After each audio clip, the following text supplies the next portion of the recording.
like the title of this session. Are you ready? Because I think we are ready. We are ready to change it for our patients, for the global population of our patients. Because we've been facing issues, multiple issues with the RSV. And now, only now, we have solutions for RSV in terms of vaccination. And that's the idea of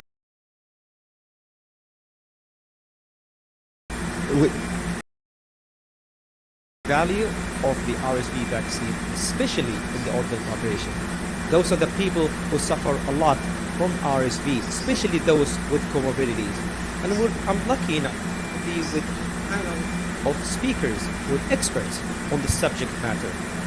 I'll just introduce myself. My name is Dr. Riyad.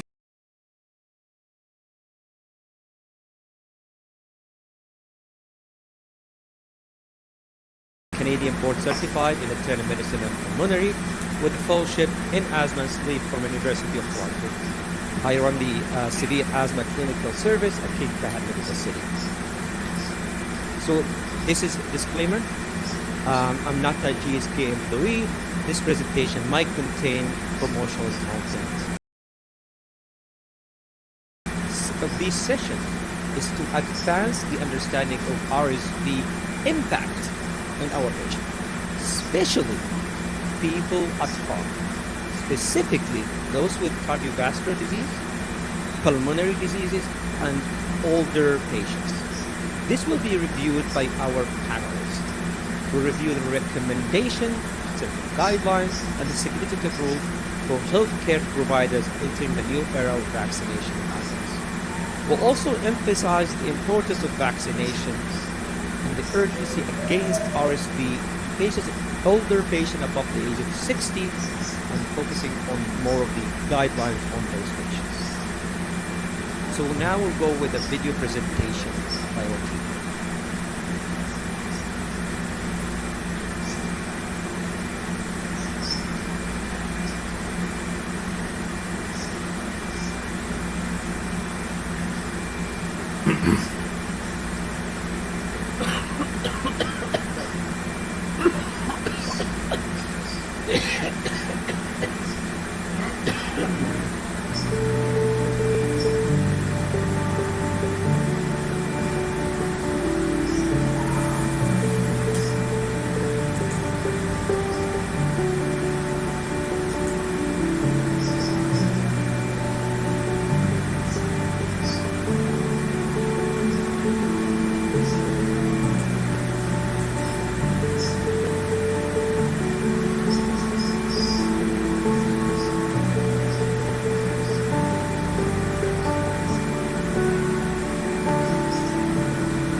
truly this is magnificent shadow presentation.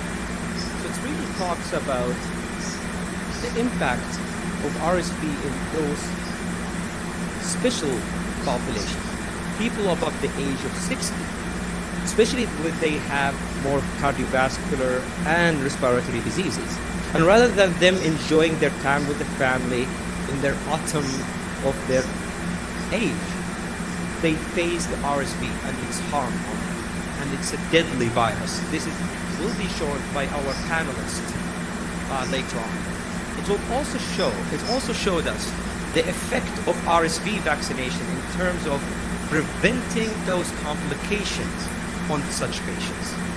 So we have exciting panelists with us.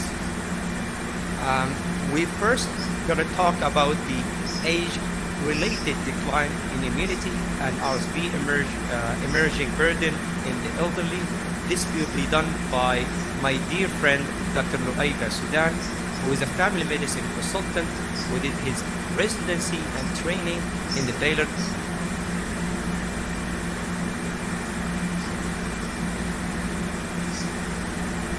Specialist Hospital and Research Center. So please welcome Dr. Luay to the podium. Assalamu alaikum. Thank you, Dr. Lehavi, for the nice introduction. Thank you, GSK, for organizing this amazing day. And thank you all for coming in Friday after our weekend. It's really important, and hopefully today we'll learn something that we will help our patient in the near future, inshallah.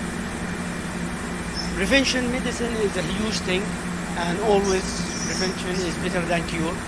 Primary prevention is immunization, and there is a lot of evidence that immunization is helping to decrease. The most important thing in prevention is decrease mortality.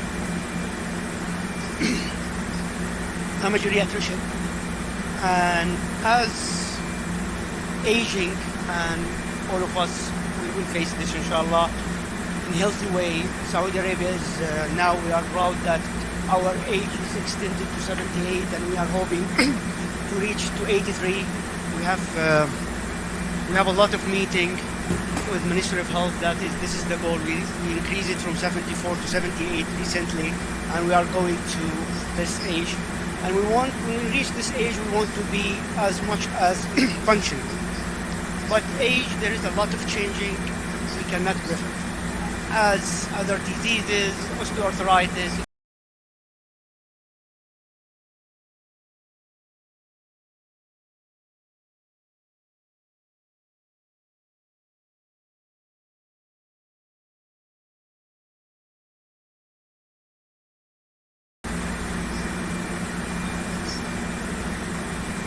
Make this elderly going to have more infection.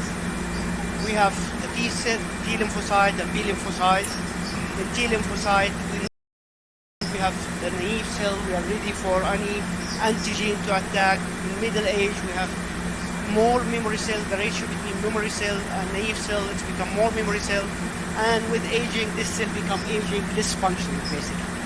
So we are not protection from any antigen as when we are young.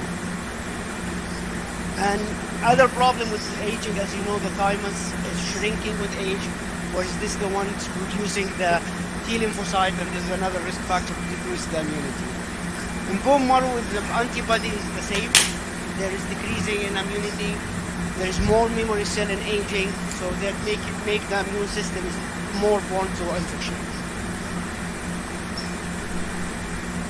Other phenomena happen with geriatric group, elderly group, and it's been studied in a lot of vaccines. The response of the vaccine to produce immunity is not as young population. Multiple study in influenza vaccine, the frequency of cytotoxic and T4 cell is not responding to vaccine as younger. The antibody-specific antigen is not. The third one here is the hepatitis-specific. This is a study that shows they give the hepatitis vaccine group at age 33, another group about 60, and there is a huge difference in response. And the potency of antibody with elderly become less. So this group of they have multiple reasons to born to more serious infection. How we can overcome these problems? Herd immunity. Which is herd immunity? When you vaccine more people with immunity, they call it community immunity, will decrease the risk for others to be infected. If you are living with 100 people, if most of them they get the vaccine, that the vaccine will not transmit it from one to one. It's not important only for geriatric, it's also important for newborn, because they are the most people that get infection. So if you vaccine the elderly, and most of the population will decrease the transmission of the virus during the community. Other way that we can overcome the problem with decrease in immunity in geriatric group is giving higher antigens, like that we are doing with influenza now, higher dose, and the old zoster vaccine. The route of giving the vaccine is being studied in geriatric population, especially with influenza. When you give intradermal vaccine, it gives more effective, more subcutaneous or intramuscular. Adjuvant system with the vaccine showed a lot of effectiveness in a lot of vaccine. The Shingrix recent vaccine shows a huge effective, and it's lasting for years because of the adjuvant system. And booster vaccine has a lot of vaccine. As you know, we give tetanus, the Tdap every 10 years. So all these measures can help to boost the immunity with the geriatric, that we are agreed now their immunity is decreased and their response to the vaccine is not like the younger population. Burden and elder. As you know, the fact that the RSV, the influenza, all this is droplet infection by contact. Most of the time, it's coming in upper respiratory as runny nose and cough for a few days and goes. But we have to agree in geriatric group, which may go to lower respiratory tract infection and cause a lot of problems. As I mentioned, it's contact droplet. The mean basic reproduction number, what does that mean?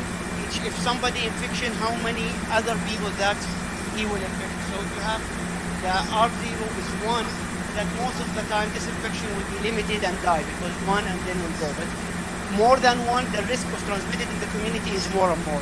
If the R0 increase, the more the transmission of the virus will be more. R3 is considered moderate to high compared to the other. Influenza is 1 to 2, for example. So the mean basic protection number is the number that tells us how contagious is the virus or the bacteria. The more the number is more dangerous for transmitting this virus. In young population, healthy population, the symptom and the transmitted period to be infectious, the individual is usually between 3 to 8 days. When your immune system is suppressed, you can be infectious up to 4 weeks. Think about it, if you have an elderly, his grandson, and the community surrounding him, that increases the risk. Personally, I face, it's really serious disease. We saw it a lot with younger population. It's happening with my daughter, true story.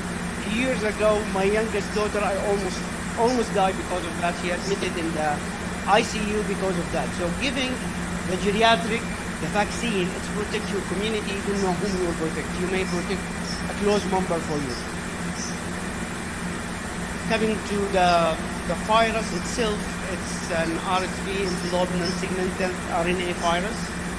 The main thing in this slide is how the vaccine will work. This virus has two main protein, namely the G protein and the F protein. The F protein is in two subtypes, the common subtype, the RSVA and RSVD. The F protein is the same, so the subtype is depending on the genotype, and the G protein genotype, and this is the G protein is the responsible for attachment the virus in the cell, and the F protein is the important to fusion and become to stable from pre-stable state before entering the virus.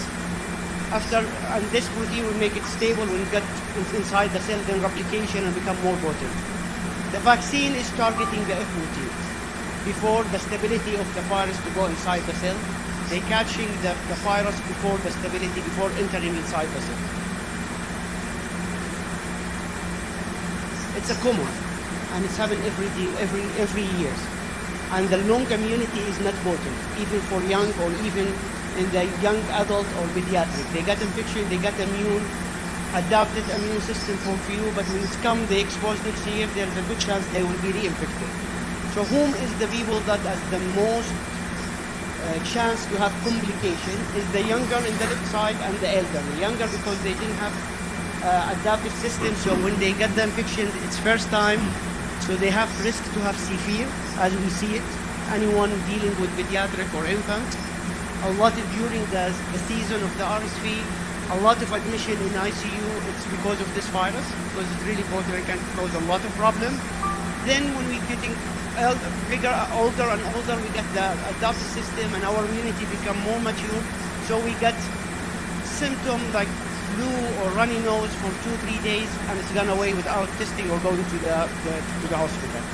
As we mentioned, geriatric is different. They become aging and the immunity become low, so they are born to have severe disease.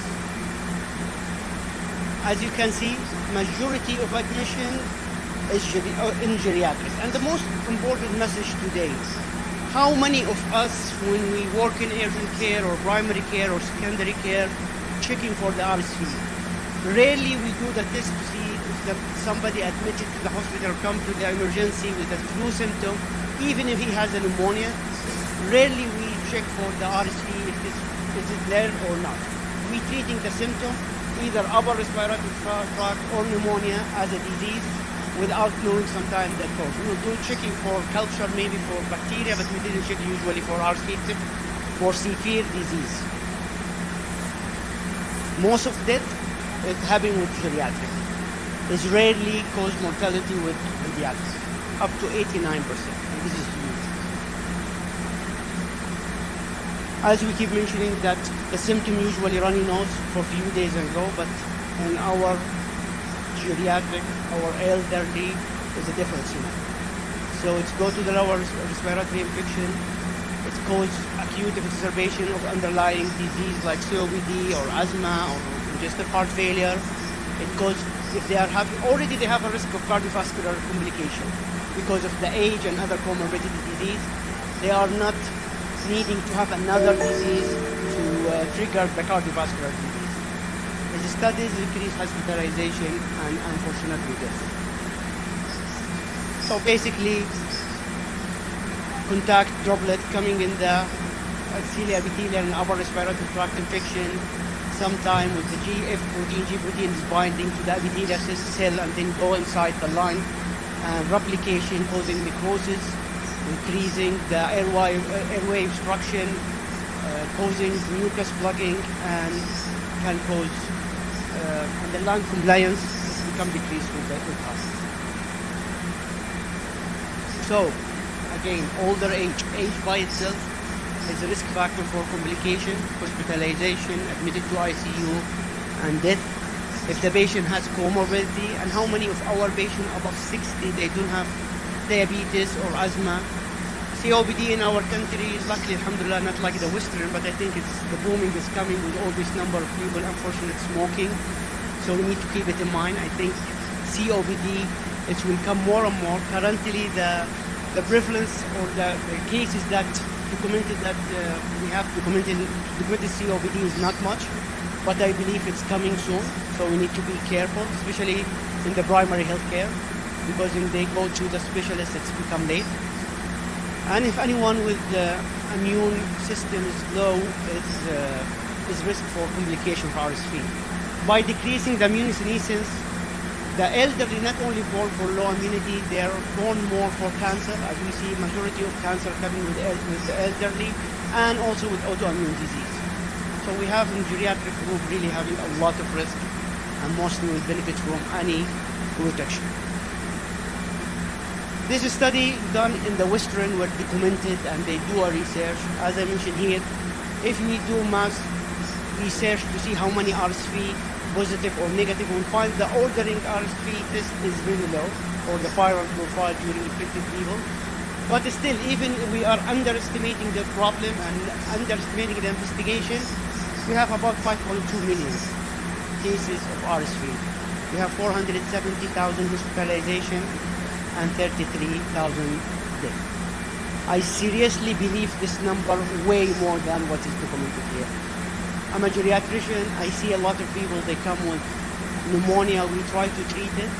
If we successfully, they pass the period of pneumonia, they have delirium and increased mortality all over.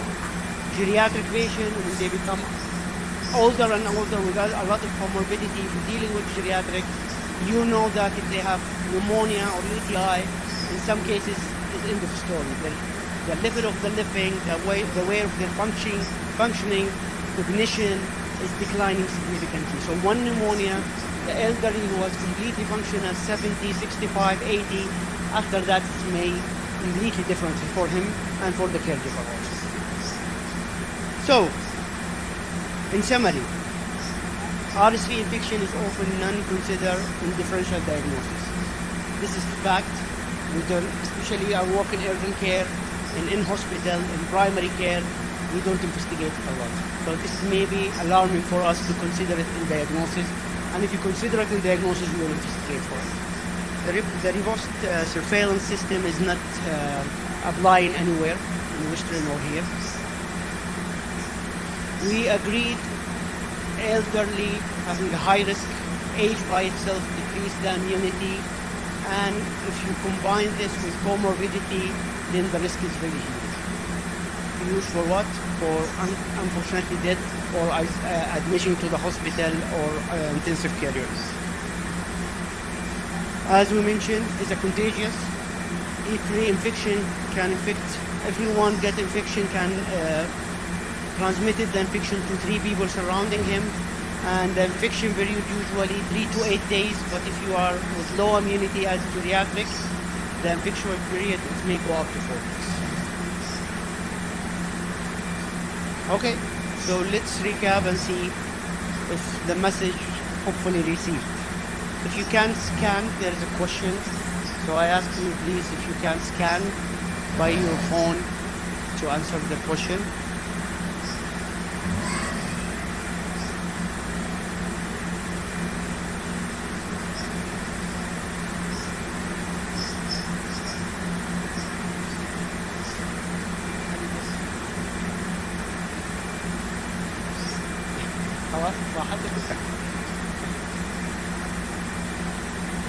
It's running? Okay.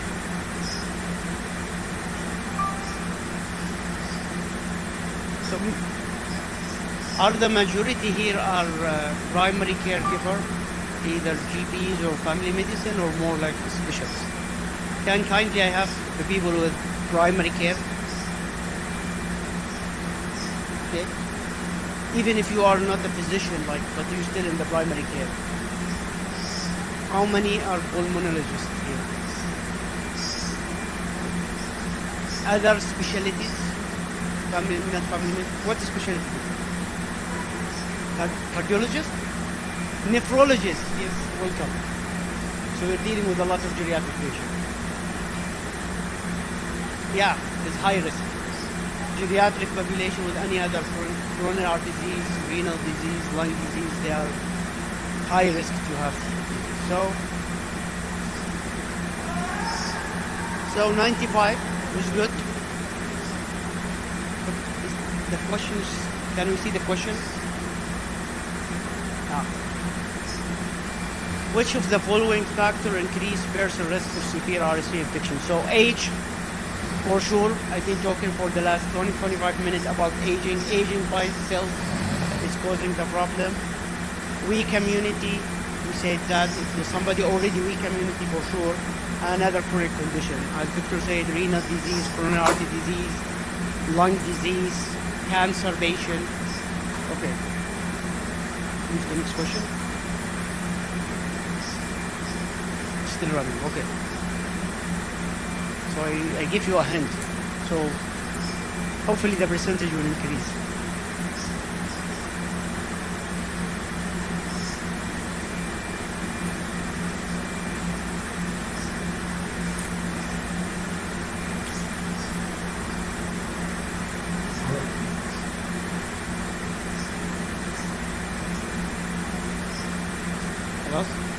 So anyone, all the answer is true. So somebody saying the age alone is correct, weak immunity is correct, current condition.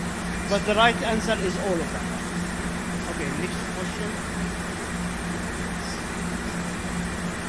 Older adults, especially older than 60 years or old, adults with certain underlying condition and adults with weakened immune system can experience serious complications from RSV.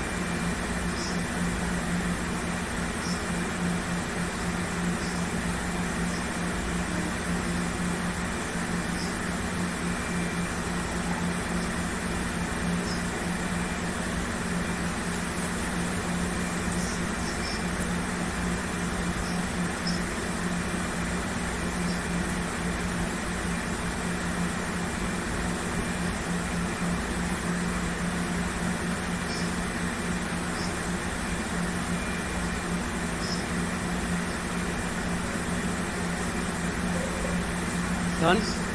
Again, 90%, good number. Again, the one who said pneumonia or exacerbation of COPD or lung is correct, but the correct answer is all the above. Last question, I promise. You can hold this question. Halas? Okay. So, thank you, and I just bottom line is elder people as a high risk and they can cause mortality. This is a fact. They decrease immunity for multiple reasons, as we mentioned. People with comorbidity, immunity is the vaccine is here and saving life, not only for elderly but by herding immunity or community immunity is prevent our pediatric and our geriatric. Thank you.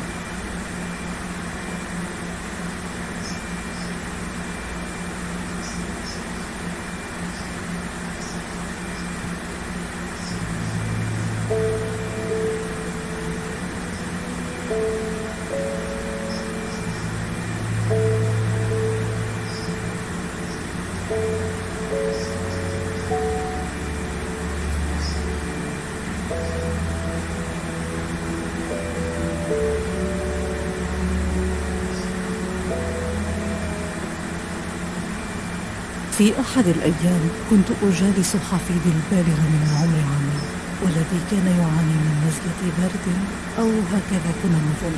وكان بعد أيام قليلة من ذلك عندما مرضت بحمى شديد، سعال سيء، وشعرت أنني لست على ما يرام.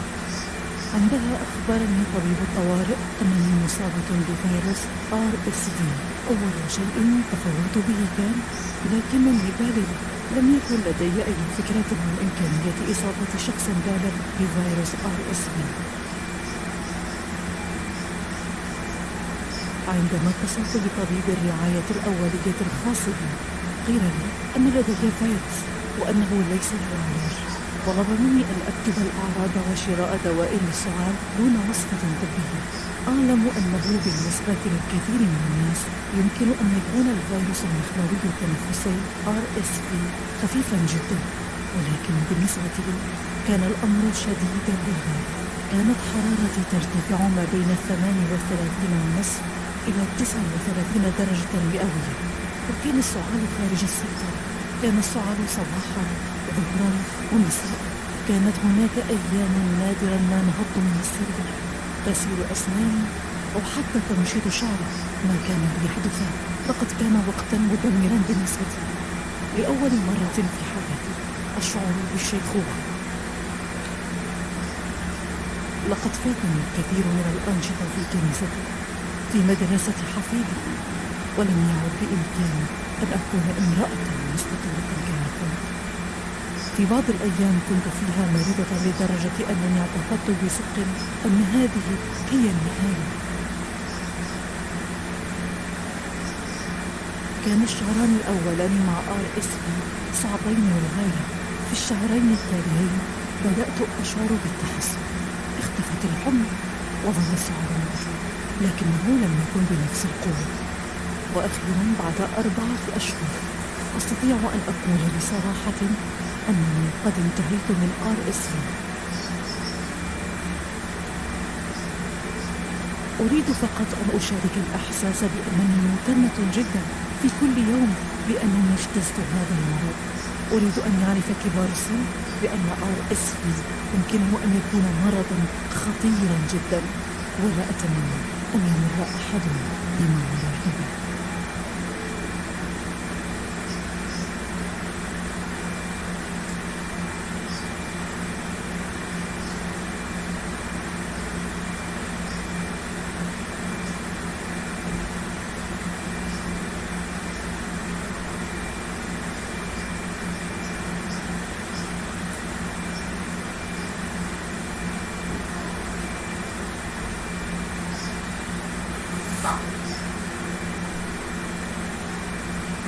So this is an important video. So it shows the effect and the impact of RSV.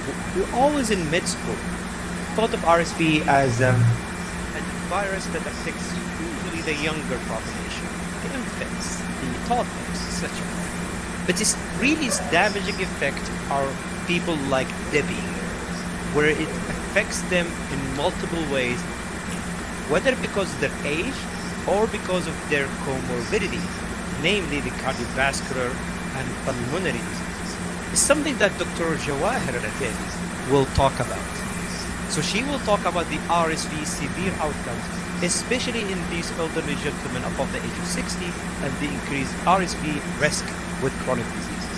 Dr. Jawahir Al-Ateli is a consultant in infectious disease at King Faisal Specialist Hospital with a special training in Hamilton in HIV and induced patients. Dr. Jawahir, the floor is yours.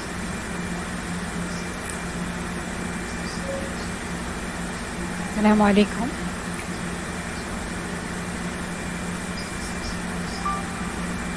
السلام عليكم everybody and good afternoon.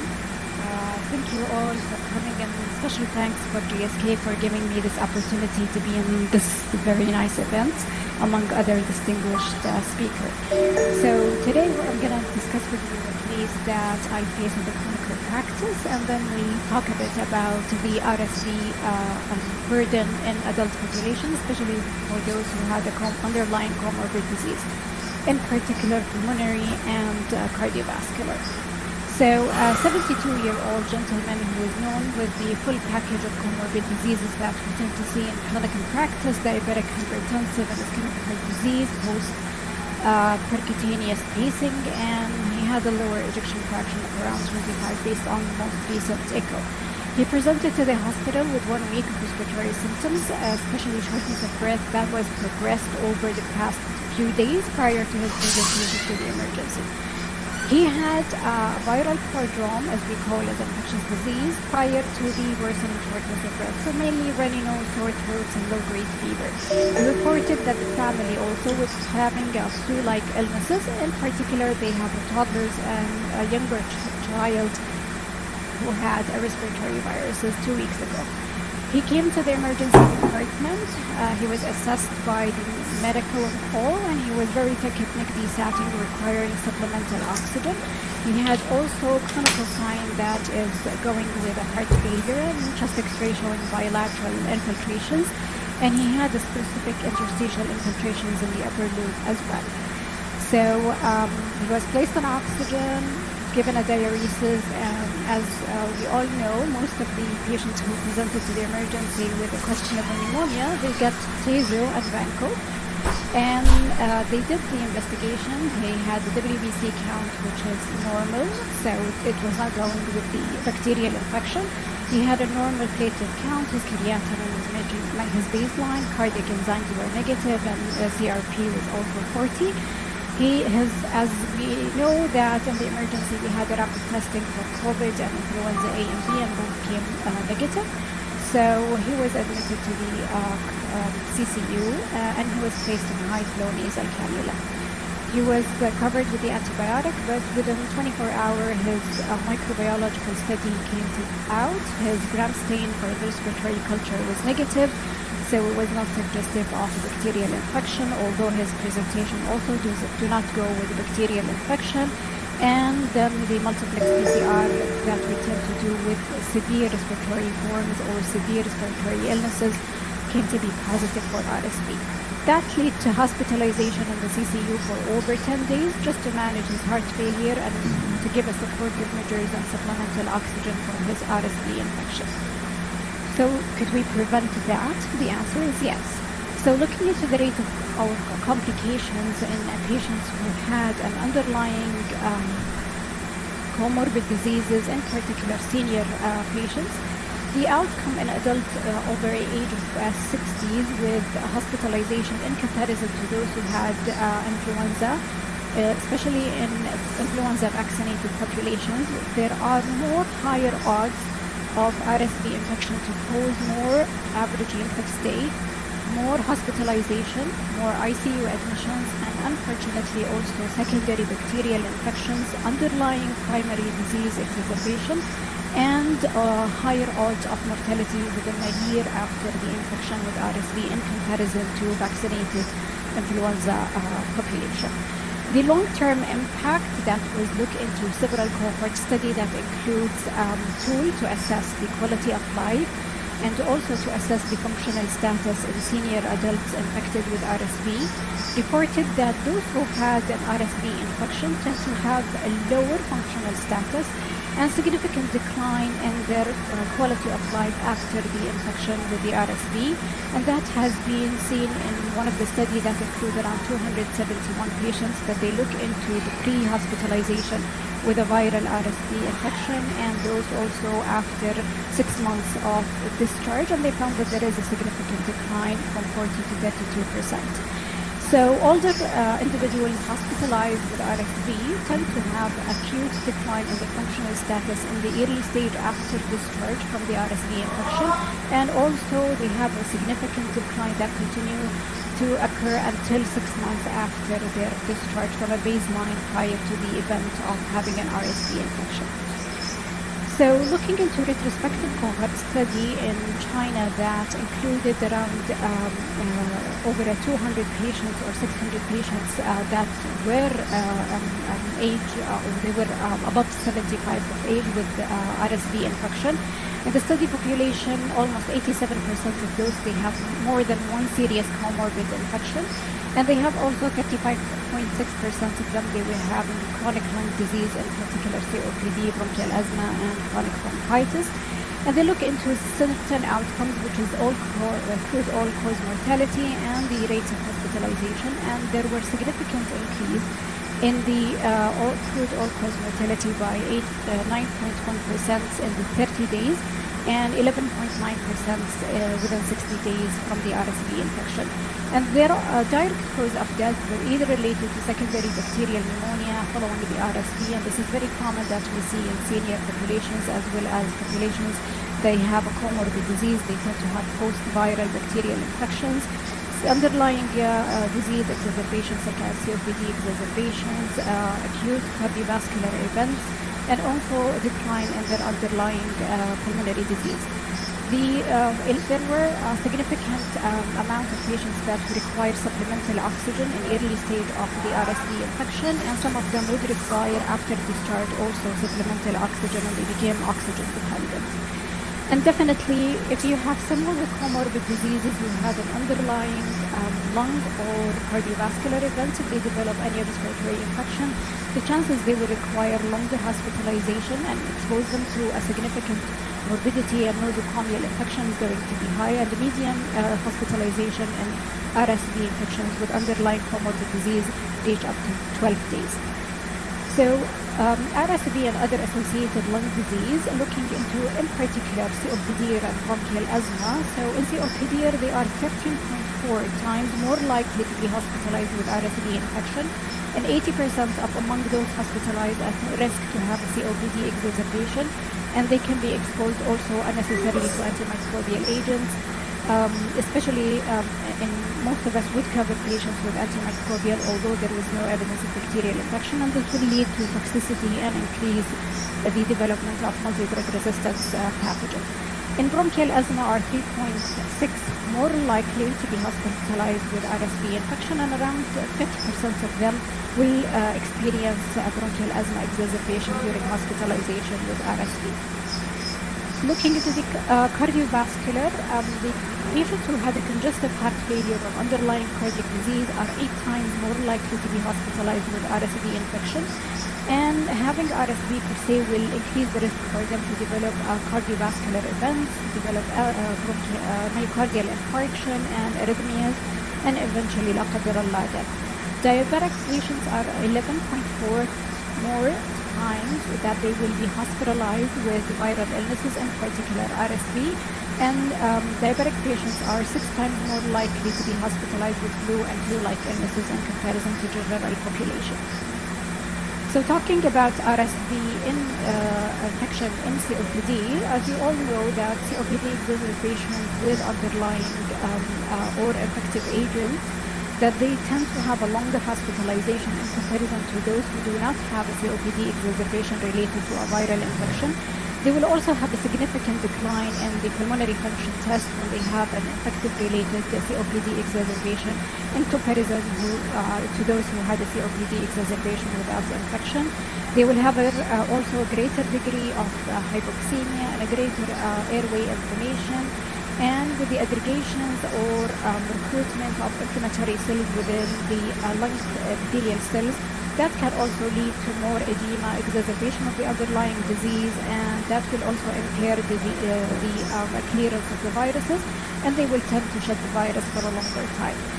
On the other hand, bronchial asthma patients, they will tend to have more hospitalization when it comes to concomitant RSV infection. The RSV or viral infection will enhance the responsiveness to allergens, and it will also alter the antiviral immune response in asthmatic patients, and that will lead to more airway edema, exacerbation of the asthma, and also destruction of the epithelial cells and recruitment of certain inflammatory cells and interleukins, and that also can make the underlying lung disease in COPD and asthma much more worse. So to summarize for the respiratory conditions, older adults with COPD and bronchial asthma are at increased risk of severe RSV disease, and there are a higher proportion of older adults hospitalized with RSV, that they will experience either a COPD or asthma exacerbation during their admissions or hospitalizations with RSV infection, and they will have also decline in their pulmonary function test when it comes to concomitant infections with viral illnesses, in particular RSV. Shifting gears to the cardiac conditions, we all know that respiratory infection and cardiovascular disease or viral infections in general can precipitate heart failures and cardiovascular events, and especially on those who had an advanced cardiac disease. So those who had an underlying cardiac disease are at increased risk to develop severe outcomes from respiratory infections, especially RSV. Upper respiratory tract infections or RSV in particular, they are in cardiovascular patients. They are more prone to have complications. They can have congestive heart failure or worsening functional status of their cardiac status, and they also can lead to myocardial infarctions, and eventually that will lead to more hospitalization, longer hospitalization, stay exposure to nosocomial infections, and that will carry a higher risk of morbidity and eventually mortality. We all come across through our readings that if you have a viral infections, especially in those who have a cardiac disease, it will enhance specific pro-inflammatory cytokines, and especially in those who had a underlying coronary artery disease and they have a plaques in their coronary, there will be disruption of the plaque, and then probably platelet aggregation and development of thrombosis, and they can have a cardiac event or myocardial infarction. And overall, a viral infection with this pro-inflammatory inflammations, they can develop myocardial infarctions and death. Looking into those who had a chronic cardiac disease throughout the age group, even, and those who are more than 18 years or those who are less than 65, that we can see from this graph that most of the patients who had an underlying cardiac disease, regardless of their age group, they are more prone to be hospitalized with viral infection, in particular RSV infection, and this can be associated with longer hospitalization, progression of or a decline in their cardiac status, and also they can develop cardiovascular events.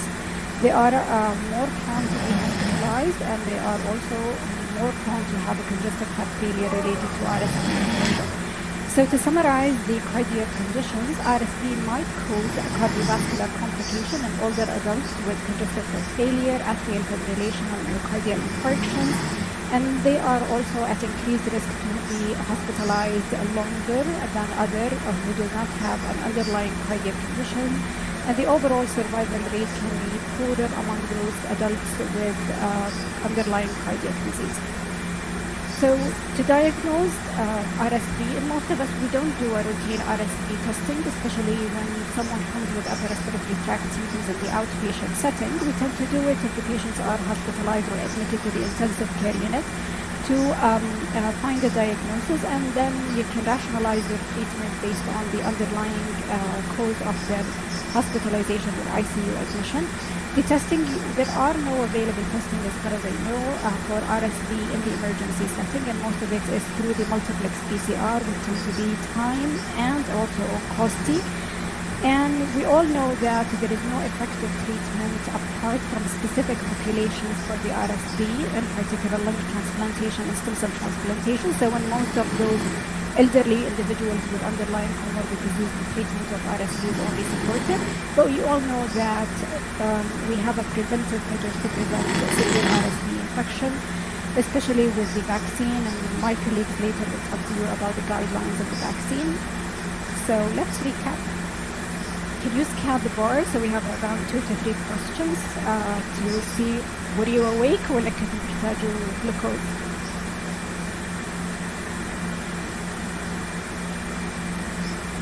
So shall I move? So, asthmatic patients are up to 3.6 times more likely to be hospitalized with RSV infection. Is that true or false?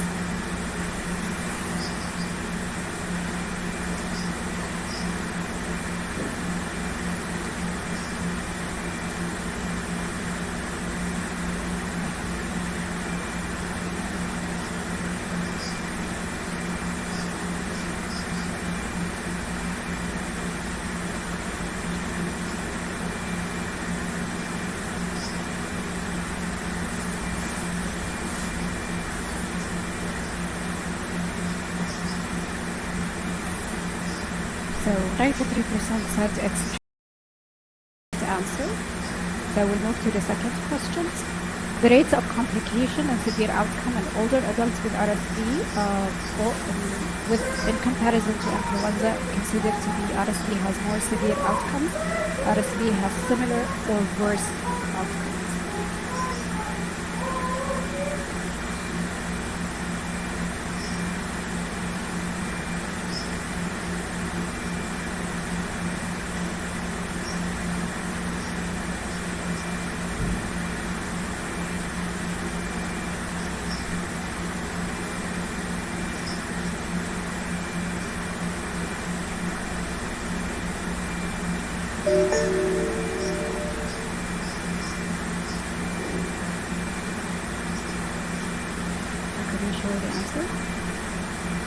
So for those who chose the similar or worse outcomes are correct.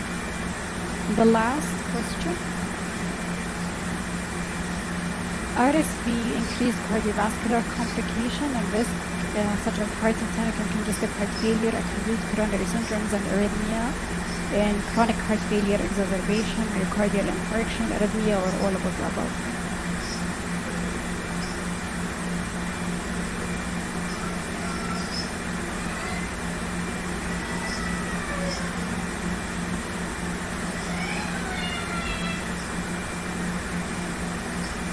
So a good number had the correct answer, so show them the answer. With this, I conclude my talk. Thank you all for listening.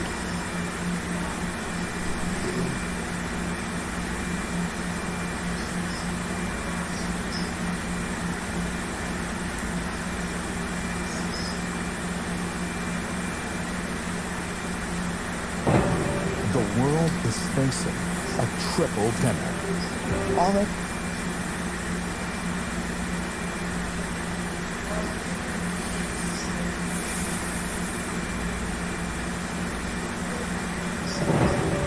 world is facing a triple demic.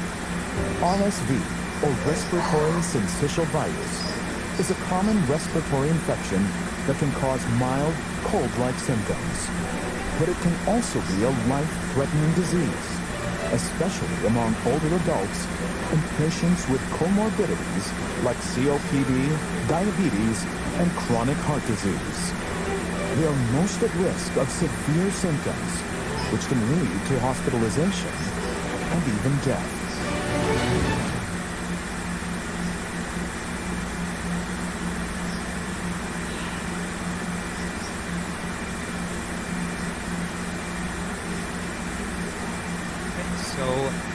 So what we gather for the past few presentations, RSV is very prevalent.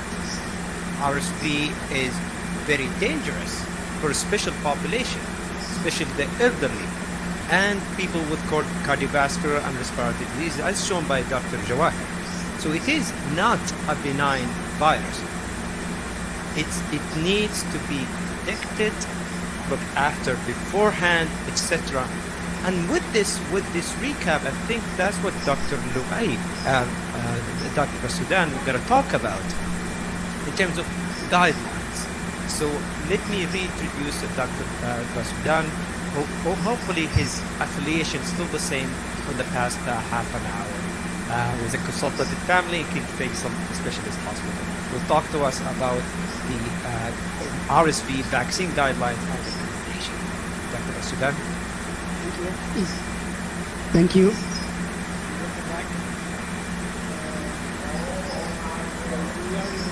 Ahead of the time, schedule time.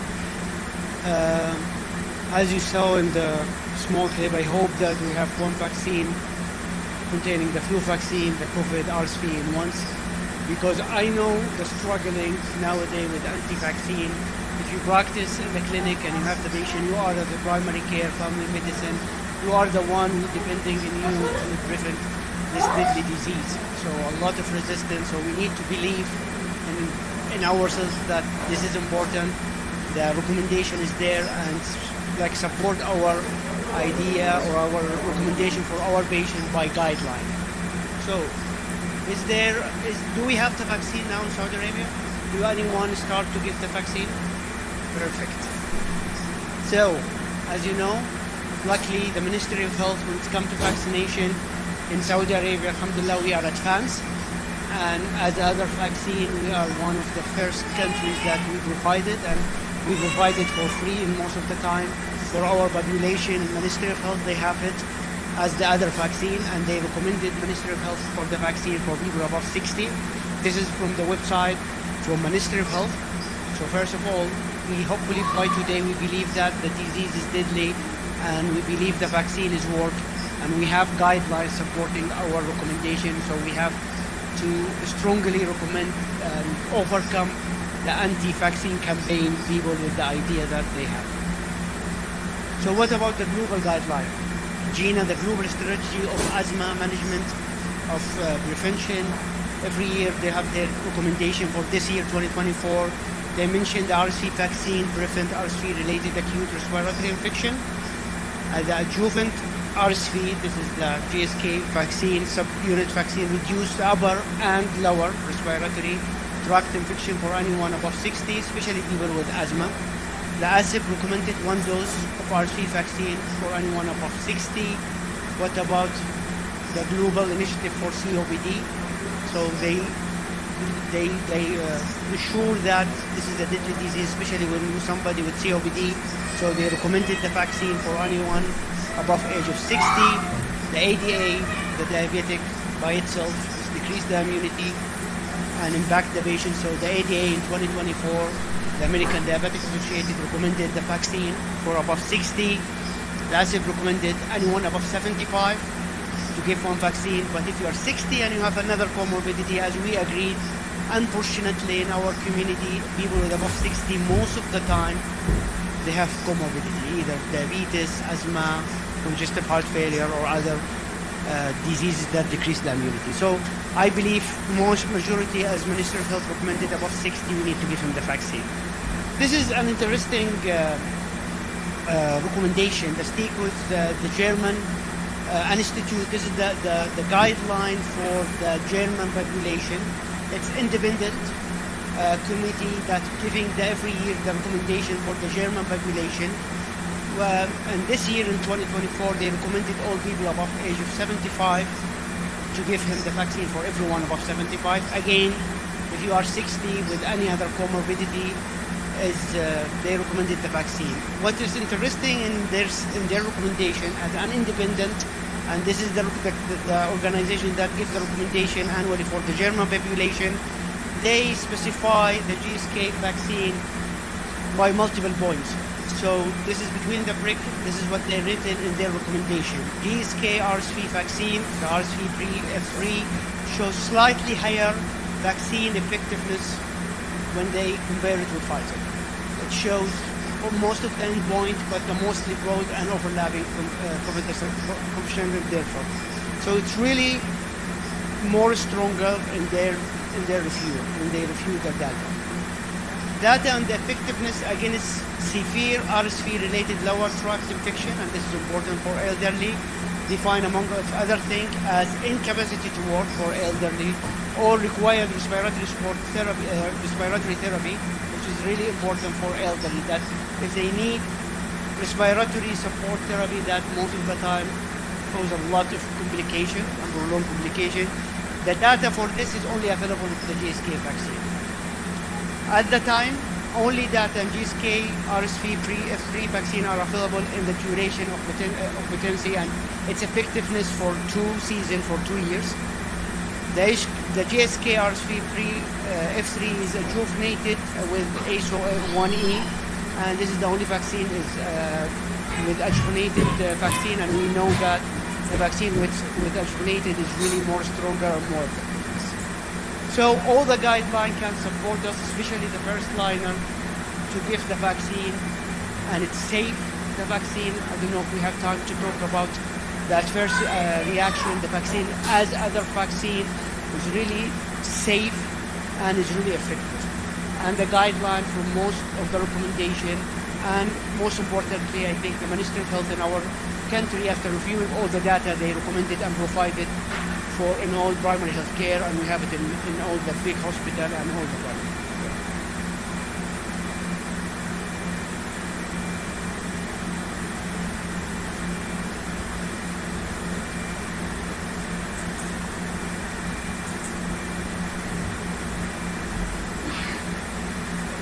I don't want to be a repeated record, but again, we showed not a benign virus, affects lots of people, especially the elderly with comorbidities. What Dr. Loay just talked about, everyone is recommending this vaccination. The Ministry of Health here, all the global guidelines, especially the ones dealing with the respiratory disease, so GINA, dealing with asthma, GOLD, dealing with COPD, and other comorbidities, so diabetes, etc., recommend this vaccination. Why? Because it works. And Dr. Schwartz will tell us how it works in terms of bridging the gap with the only adjuvant recombinant RSV vaccination. It's my pleasure to use Dr. Tino Schwartz, who's the head of the Institute of Laboratory Medicine and Vaccination Center at the Clinicum Würzburg. Hopefully I didn't purchase this name. Academic teaching hospital of the University of Würzburg in Germany. And he's been working as a principal investigator in this vaccination. The floor is yours, Professor.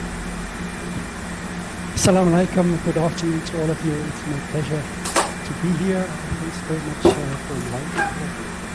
We heard a lot about the relevance of RSV. We heard about guidelines.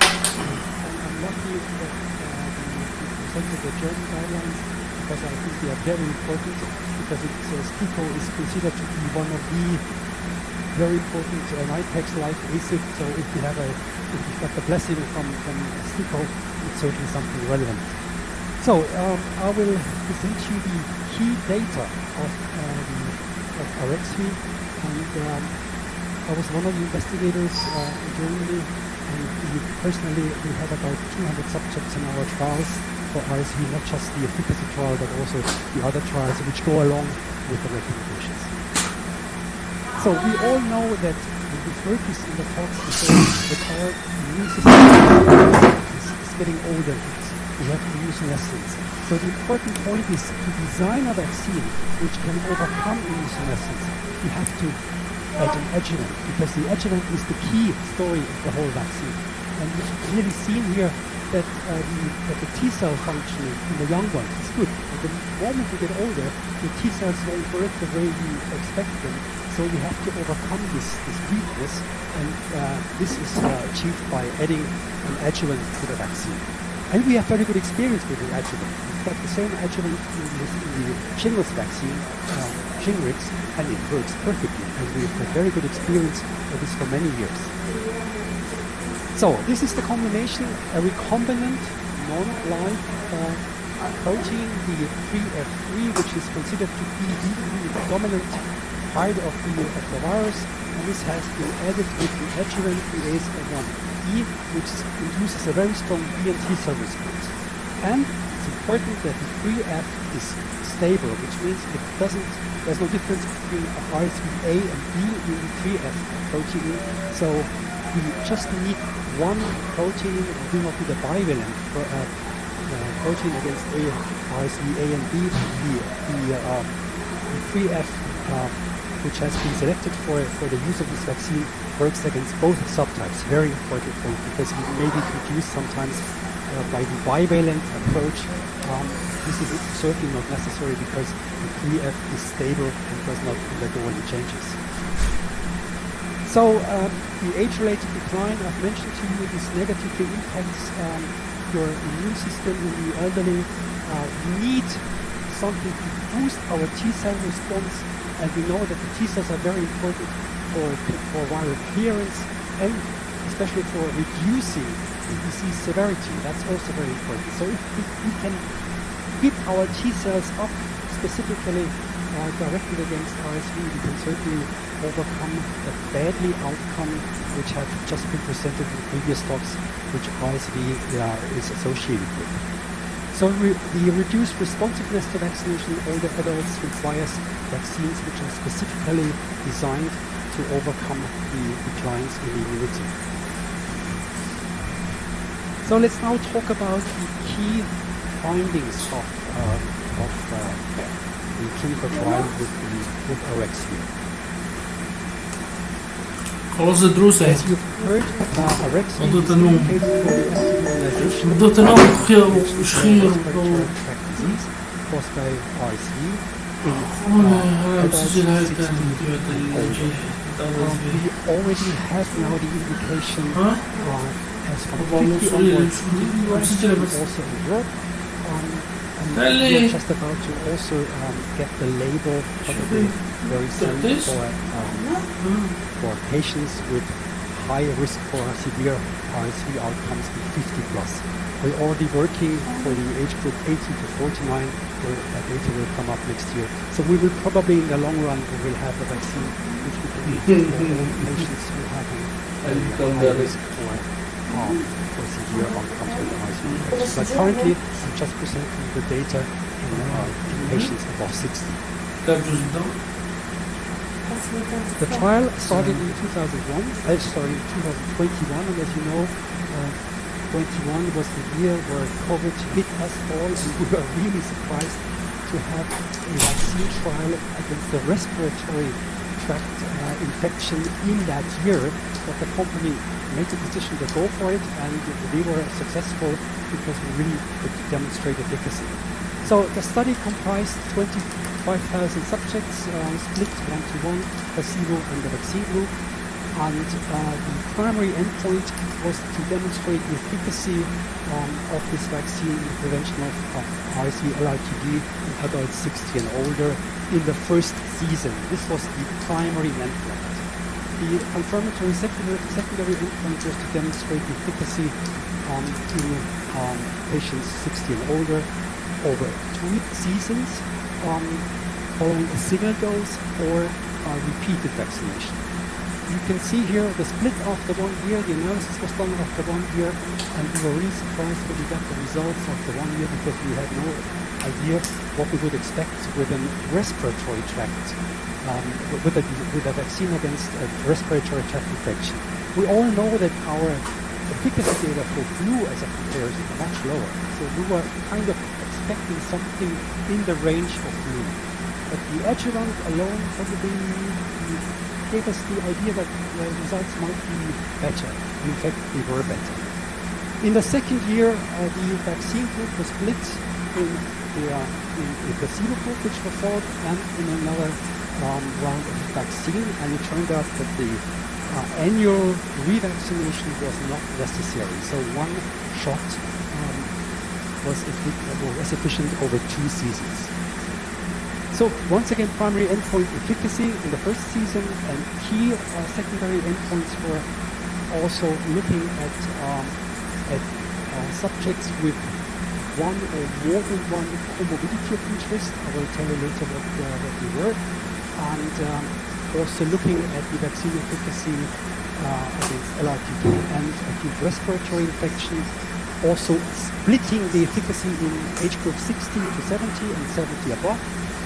Also looking at patients considered pre-frail. Additionally, we looked at the efficacy against the 2 subtypes, A and B, and then we collected safety data, reactogenicity and immunogenicity data. So I will present you the full set of data now. Looking at the demographic characteristics, you see it was even split between placebo and the vaccine group, females and males in the same proportion. And importantly, looking at the frail stages, it was variance between the 2 groups, and looking at the comorbidity of interest. And that's important because we were analyzing the specific efficacy against certain comorbidities. So 39% of the subjects actually had one or more than one pre-existing comorbidity of interest, which is associated with increased risk for severe outcomes. And if you look at the breakdown, we had 39.6% with one or more than one. We had 20% in 2 or more than 2, and 6.5% in 3 or more than 3 comorbidities. So it's very important to looking at these specific groups, because this is your daily work. These are your patients which you see in the office every day. So you really want to know how good the vaccine works in the prevention of LRTD for these various groups of interest with specific comorbidities. So once again here, breaking down the comorbidities of interest in numbers here, it was COPD 9%, it was asthma and chronic respiratory pulmonary disease was 9%, 70% had chronic heart failure, and we also had very good data on the diabetes group, which is also important because you have a lot of diabetes in Saudi. So diabetes is certainly one of the very important comorbidities of interest to look at specifically.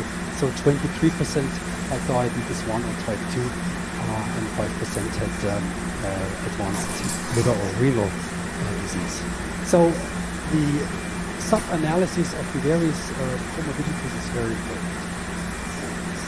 So what was the finding at the end of season 1?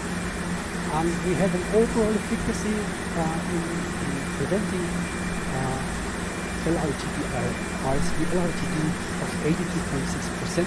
This was the primary endpoint, so the primary endpoint was met.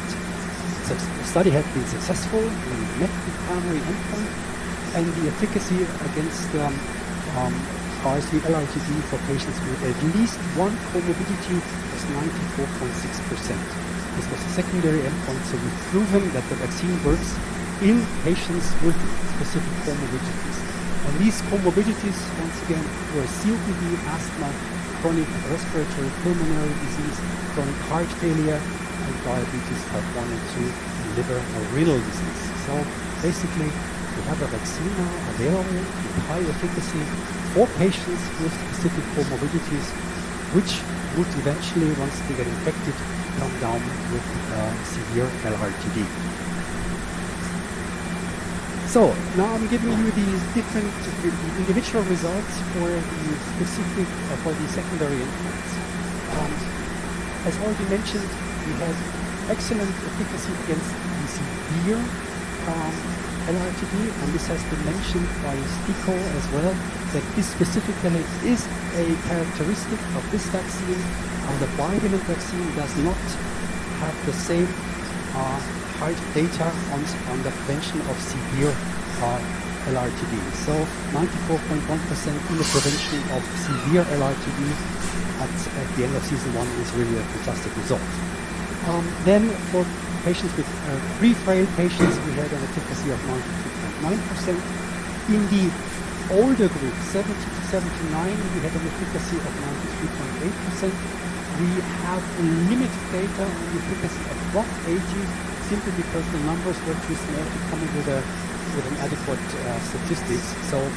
But seeing that the results in 60 to 69-year-old was slightly lower than the 70 to 79, we can assume that the efficacy is also very good in the older ones. But currently we have no exact data for 80 plus, but the data 70 to 79 really give us a clue what we could expect in the elderly population.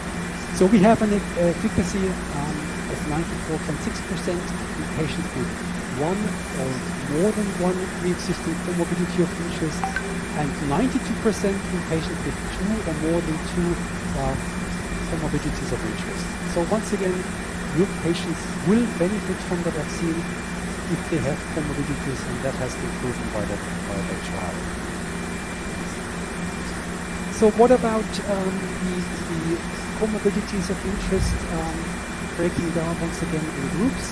We had one or more pre-existing comorbidity of interest. Total was 94.6, as already mentioned. But coming down specifically to cardiorespiratory conditions, here we had an efficacy of 92.1%. And for the endocrine metabolic conditions, we had an efficacy of even 100%. Once again, as diabetes is very important in Saudi, this is certainly very, very important news for your patients, because they can be protected against complications due to diabetes and RSV. What about the efficacy against the various subtypes, A and B? We see no difference in the efficacy between RSV A and B. Numbers are almost identical, so even if you look at acute respiratory infection or lower respiratory tract disease, there is the exact protection against the individual subtypes A and B. So we can capture both subtypes with the help of this pre-F vaccine. So now I'm coming to an important point, which is duration. I mentioned to you the primary endpoint was season 1. We have now season 2, and we found out that giving a dose after 1 year did not increase the efficacy in the second year. So we do not require an annual vaccination. This has been clearly shown. And looking at the data here, cumulative efficacy over 2 seasons with one shot was 67.2% against LRTD, against acute respiratory infection, and it was 78% against severe LRTD. So we maintained the efficacy over 2 seasons. Last Monday, very important news, last Monday data were presented for season 3 in the US, and it shows that there is no difference between season 2 and season 3, which means the duration is sustained over 3 seasons total. So this is reassuring that one shot gives you protection for 3 years. What we do not know currently is when to give the booster vaccination. This is still under study. We hopefully will come with a result in the years to come. But currently we know that one shot given at the now will protect you for 3 years against severe outcomes and against lower respiratory tract disease. But hopefully also the efficacy is sustained also for the severe outcomes.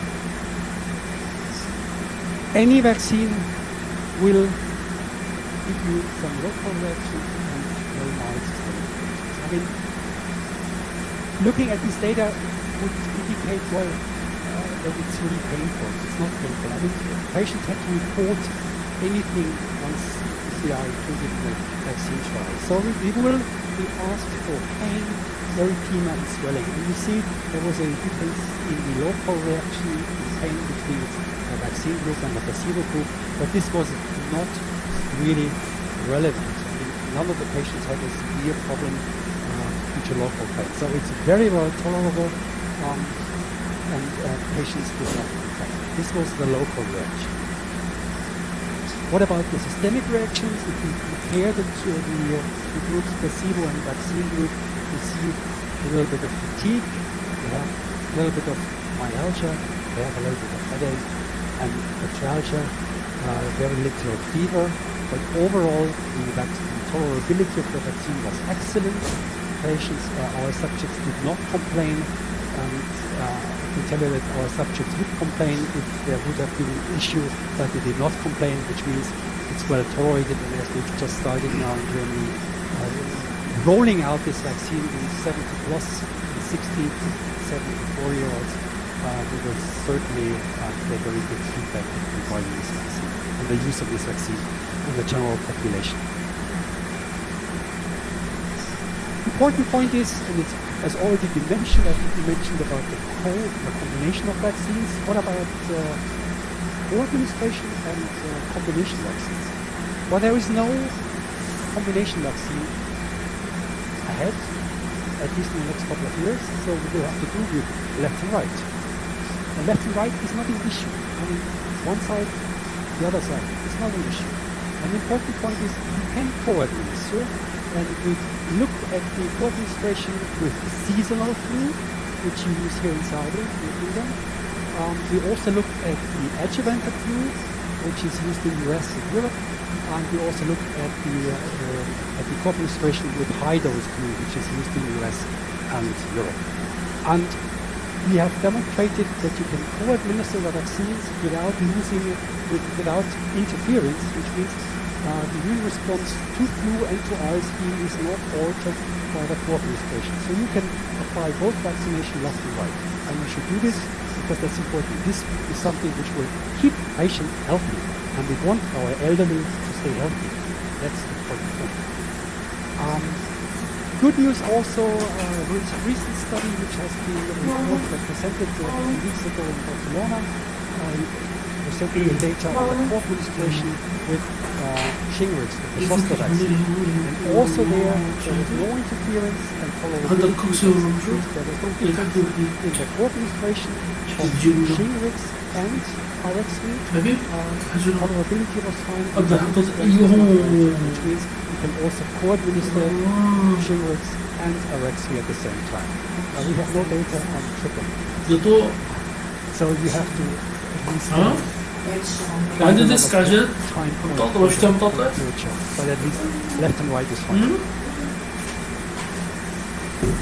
It's easy to prepare the shot. You've got your lyophilized vial, and you've got the adjuvant. You mix it both and you shake it and administer it. Very easily done. You've got a sticker which you can apply to your vaccination booklet, or to the documentation. There are 2 stickers on the vial, also very helpful, and then that's all. So let me summarize key findings. We have clearly heard this afternoon that RSV is an important cause of disease, of severe outcomes in elderly, causing hospitalization, intensive care, and death. We've also heard from you that there is no systematic testing in Saudi. I can tell you some data from Germany. RSV is now notifiable, and our hospitals do multiplex PCR on all patients with respiratory symptoms. So we've got a very good idea on the incidence now. And from November 22 to June 23, we had more than 12,000 hospitalizations due to RSV. among them 1,500 admissions to the ICU in 60 plus. So this gives you an idea of the burden of disease. And I assume that the burden is similar in Saudi. It's probably in the same range. In the 80 million, you have 50 years. So you can break it down a little bit, but at least you've got an idea of the overall burden of disease. So it's really important, vaccine.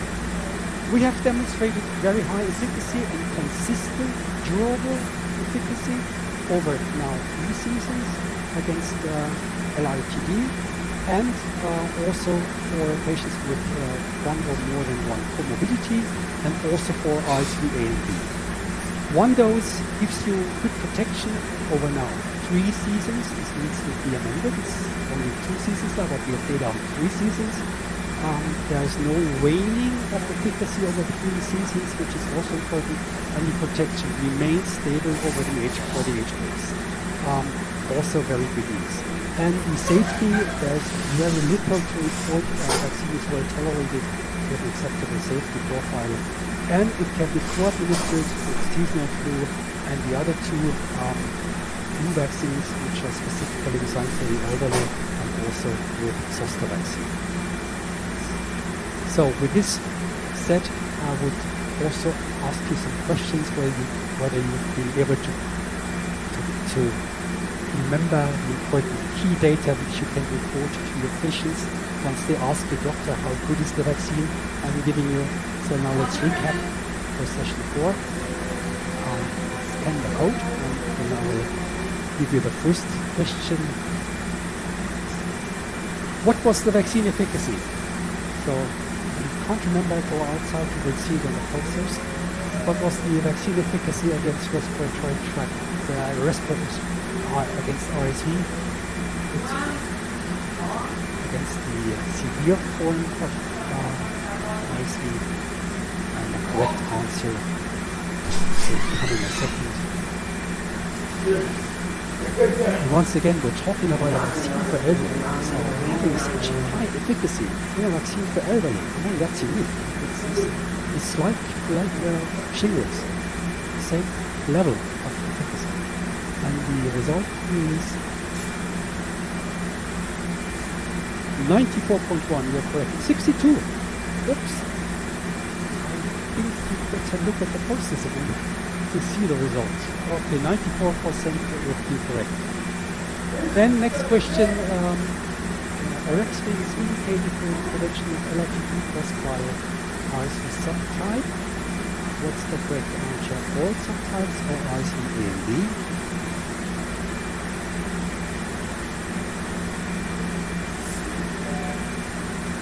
And the correct answer is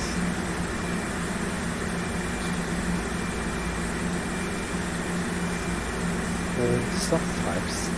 There's some fluctuation between the occurrence of RSV A and B worldwide. There's kind of fluctuating over the seasons, but we can now prevent both subtypes with one vaccine. And the result is correct, 94%. That's correct. And I think I've got a third question. RSV is indicated for all patients 60 plus and can be co-administered with inactivated seasonal flu vaccine. What's the correct answer? I've told you left and right. So it should be reaching almost 100%. So we're almost getting there.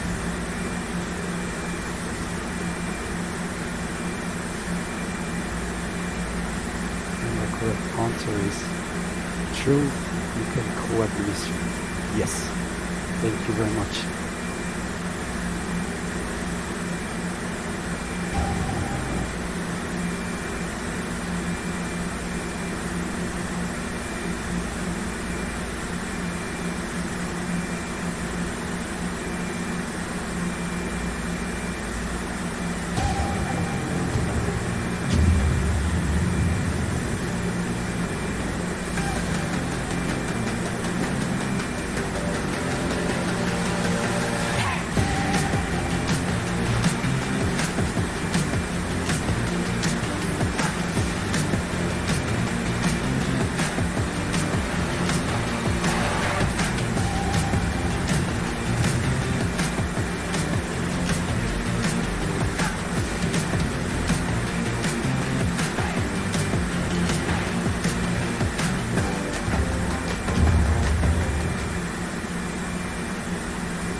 breakthrough.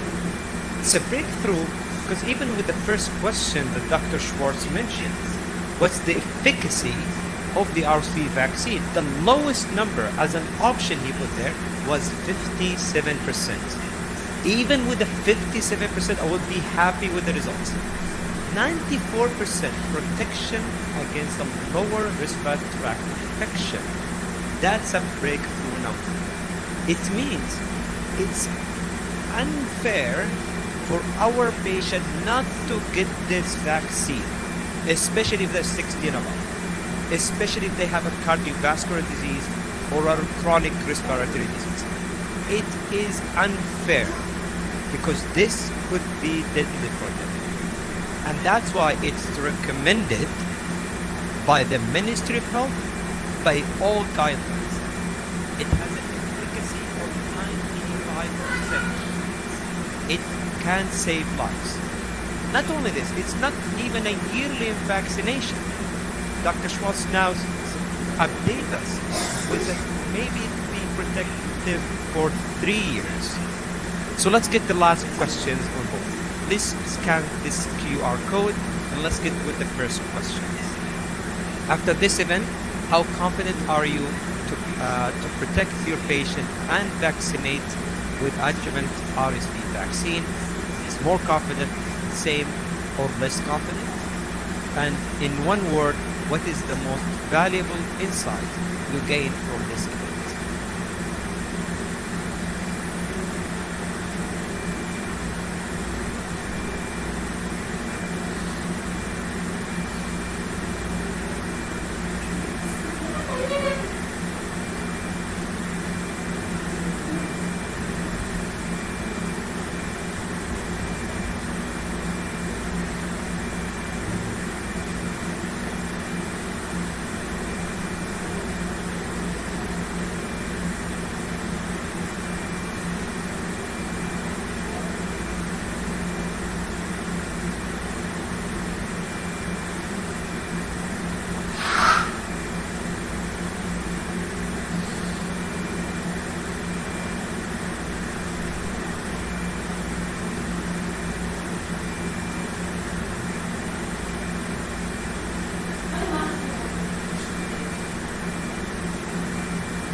I love these words.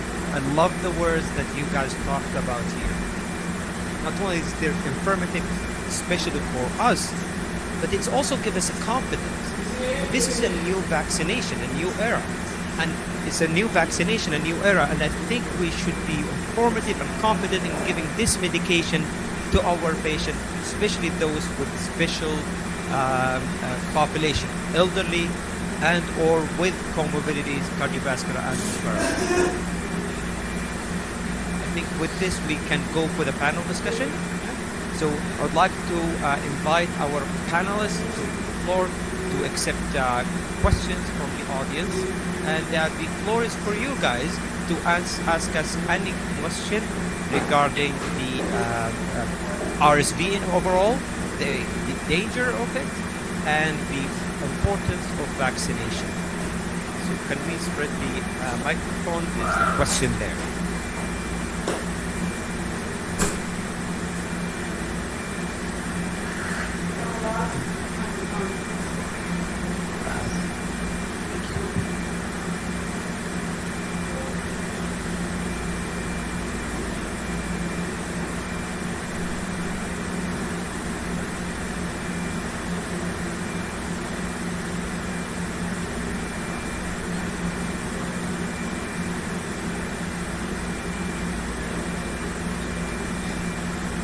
Yes, here. Hello, here. Sí. Here.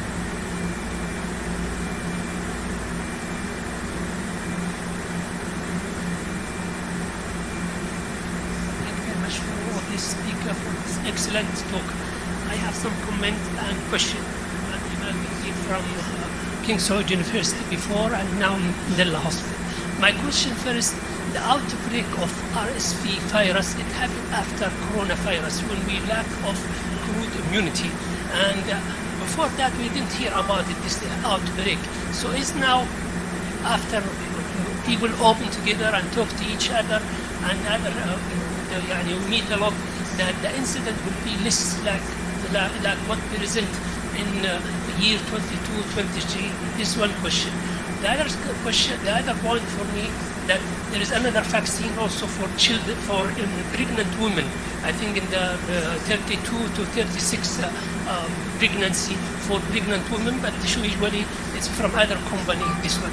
The last one comment, which was I'm interested with it, that the incident, the study showed there is increased incident of Guillain-Barré syndrome, and there is a suggestion that there is post-marketing study to say if there is increase really of the incident of Guillain-Barré syndrome in these patients who received the vaccination. So did anything happen or not?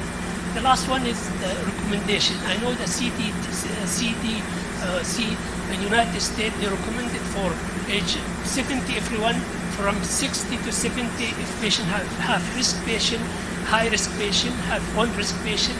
But for patient who was healthy, for example, they should be discussed with the patient and it's negotiated. The patient can take it or cannot take it because there is evidence is not strong and there is also worried about the side effect.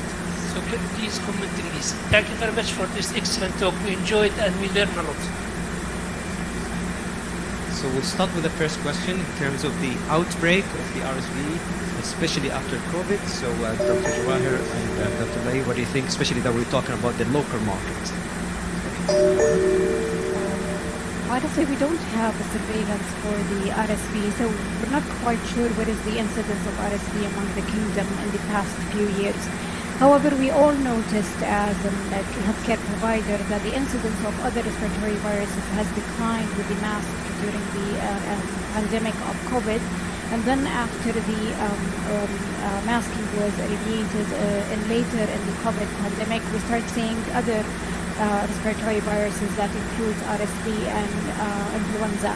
And I think from the clinical perspective that it is not a matter of outbreaks rather than, yes, and the era at which we were wearing masks and the COVID pandemic, most of us were not exposed to RSV infection and influenza because of the masking, and then later when the precautions was discontinued, you start seeing those numbers of increased RSV. But I'm not aware of the total number of RSV incidents within the kingdom in the past at least 2 years. And we tried to have it in our hospital as well, but we failed to do so since not most of the respiratory infections test for RSV and other is done as a routine base. The prevalence of the virus is every year. We see it in pediatric every year. The awareness is increased after the COVID, and when the vaccine is approaching, people more talking about it and maybe more investigation, so people appreciate more people affected with the virus. But I believe it's not outbreak, it's every year. The prevalence is not increasing, it's the same. Maybe I could contribute some experience from Germany. In 2021, we had in 2020, in 2021, we had hardly any RSV. We had then an out-of-season outbreak in summer. Usually our season starts in October, November. But we had an outbreak in July, which was continuing, which is a reflection of the missed contact with the virus. And since 2003, we're back in the usual seasonality. So now we're back in the usual times before the pandemic. So RSV will stay with us forever, and it has the usual pattern. Question 2 and 3 will be asked to Dr.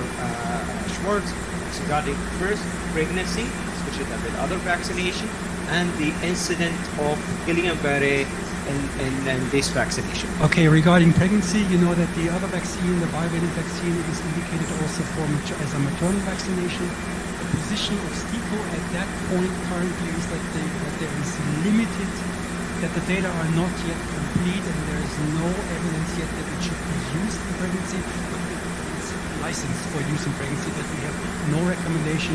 STIKO made the decision to use the monoclonal antibody for the toddlers and not the maternal vaccination.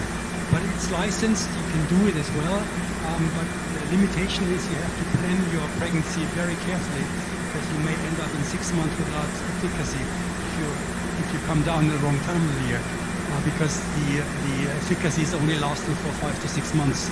So it's a limitation, but it's one option as well. The second point, Guillain-Barré.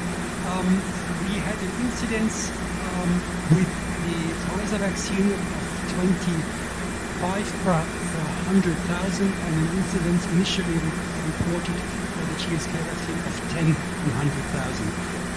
This was discussed, but at the end of the day, it was clearly stated that Guillain-Barré is not associated with RSV vaccines. It's something which you very often find during vaccine trials, that there is an over-reporting of unusual findings, but in fact we have not seen anything. And after the rollout of these vaccines last year in summer, there was no increase in Guillain-Barré syndrome seen in the countries which vaccinated. Last question is regarding the age. And this question is also put us in mind because those studies were done mostly in industrialized world, where people above the age of 60 and 70, they're still healthy. But that might not be representative of our population, because we have people above the age of 50 with lots of comorbidities, whether stroke, cardiovascular disease, etc. Now, I'm happy that Dr. Trust talked to us. Maybe we can put the vaccination a bit early. So what do you guys think? I mean, we have those people of 50 with list of comorbidities, diabetes, hypertension, cardiovascular disease, etc. Do you think that maybe it's beneficial for them to get it a bit earlier? Dr. Jawahar and Dr. Noy. I think a lot of our population, they are really sick, and the access is not always easy, especially when it's come to public in the public health. So I think a lot of majority of, it's not a question of most the patient above 60, they have diabetes or other comorbidity. The vaccine is good for 3 years, and it's the side effect is less. We always go with patient-centered care, as I mentioned. Even if the recommendation is high, we need to convince our patient, but first we need to be believing that the vaccine is safe and is effective. I believe above 60, we have a lot of comorbidity in our country. Majority of them, they benefit. We'll go and discuss with them. Maybe less watching for the patient when it is less than 70 or 75. But I believe if we can give him, I will give him. Before 60, I think that maybe diabetes will come. The people with diabetic or severely diabetic or type 1 diabetes or severe asthma or COPD, maybe we'll have the data that and the guidelines to recommend it younger. I believe it's coming, but for now, we don't have the guideline. But for sure, these people would be suffer and maybe die premature because of they have RSV with type 1 diabetes, for example. But we need the evidence and the guidelines to go. I think we have a question in the floor. Thank you. I'm Dr. Haitham Najjar, consultant pediatrician at the hospital. I know this session is mostly for adults, but definitely related to our children too. My observation question is like this. In certain season of the year, sometimes the admission to the pediatric ward 30 to 40% in infants related to RSV virus. And as you have mentioned clearly, that incubation period some adults could be extended to 3 to 4 weeks. So it means those kids who have the RSV, even if they survive, still they might spread the infection to the elderly patients, elderly family members. So being as it may, the vaccine is highly recommended for adults. So what is how we could extend the scope of vaccination for children, infants? So not only for premature babies and, like my colleague said, for pregnant ladies who are at risk. So I guess part of the prevention is really to consider giving the vaccine to kids too. I know the dilemma is a price sometimes, but being admitted and isolated. Frankly, if you go to any pediatric floor during the season of RSV, all the patients are isolated, and all the house staff will be covered with gowns and masks and gloves and you name it. So I'd like to speak, to hear from you what is, any one of you, how we could see the program and what we have now and for giving the vaccine to children. Thank you. Yeah. So, this is an important question, especially for infants. Especially we have a working vaccination in few terms. Overall, in infants, because it can also prevent the spread to the elderly, those people we would like to protect. So that's one. Or we can also talk about infants and children with comorbidities, things like cystic fibrosis, asthma, etc. So what do you guys think? Let's start with Dr. Schwartz, and then Dr. Loy. I can start.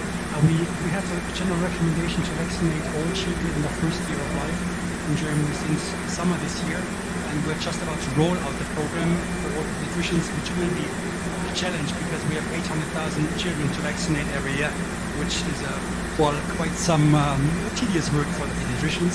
But there's consensus that they will benefit because every year we have these outbreaks of RSV in our hospitals, blocking our hospital capacities, also blocking the pediatrician offices. So we have to do something about RSV, and we now have the monoclonal antibody, which is very efficient and can prevent RSV.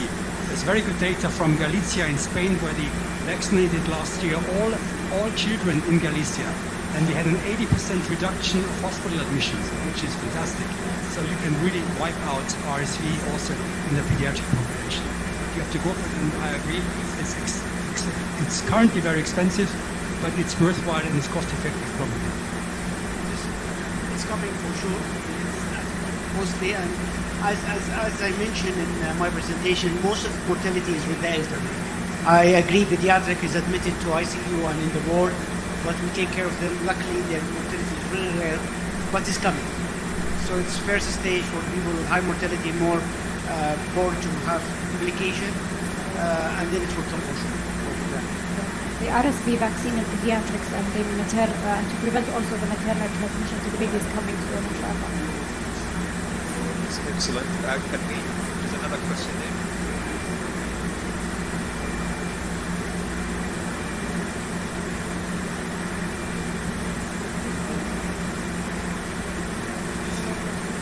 Thank you so much for the very comprehensive presentation, and for my own, I get a lot of information and data from the presentation. My question regarding the effectiveness, we actually many slides showed the efficacy of the vaccine, and please can you highlight the issue of the effectiveness in the real life? This is the first question, and the other one, assuming that if you have a good coverage of the elderly by RSV vaccine, is it has a positive impact for the children?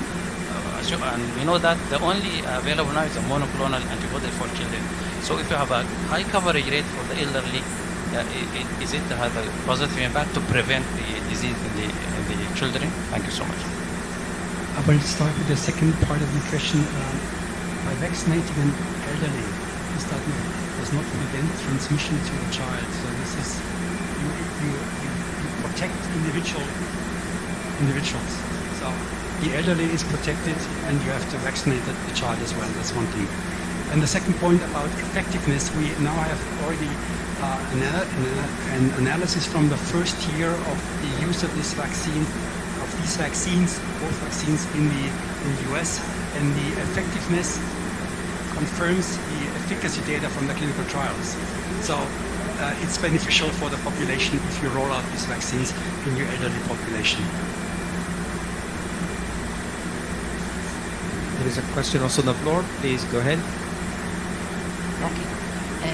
First, I want to thank you about the good presentation, and really it's give us enough information about the RSV vaccine. We don't know before.